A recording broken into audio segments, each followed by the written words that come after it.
chia chỉ yêu miền mây ya mi han búa mai chiên tây còn yêu miền mây còn yếm hay của tây bù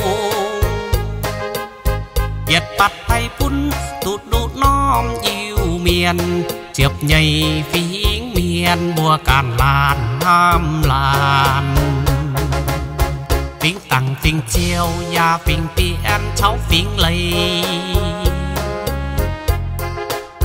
phiến phùng hoàng lo phiến dù chín phiến xeo liều bùa đòi tung nhau mai khu treo chòm nằm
tây còn yêu miền mây còn yếm hay của tây Việt bắt hay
tổng vâm vừa nhắm mình cho vâm du hờ bên du hờ rằng thì đại được bốn non con bốn thứ tỷ cháu bây giờ sẽ mà vừa sang trên nào vừa thì con rồi sẵn nằm Memorial Day bằng na vừa lũ bang tổng dân sẽ miễn tế như bên phim phá lùng quy nó sẽ miền mới ở chung cấp cha cấp nhiều tận này sẽ tự giác tiểu để sản cái lan thiên thảo để sản mua năm online từ miền nhân dân thư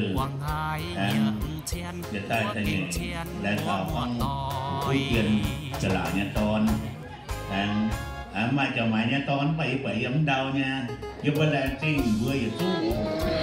Come and join us here at the Culture Mien Center. It's a blast here, wonderful day, and lots of great food. Vàng nhất chẳng hồ à nái thôn đỉnh thảo những cái tông nha, những cái tông xếp qua là chung luôn á.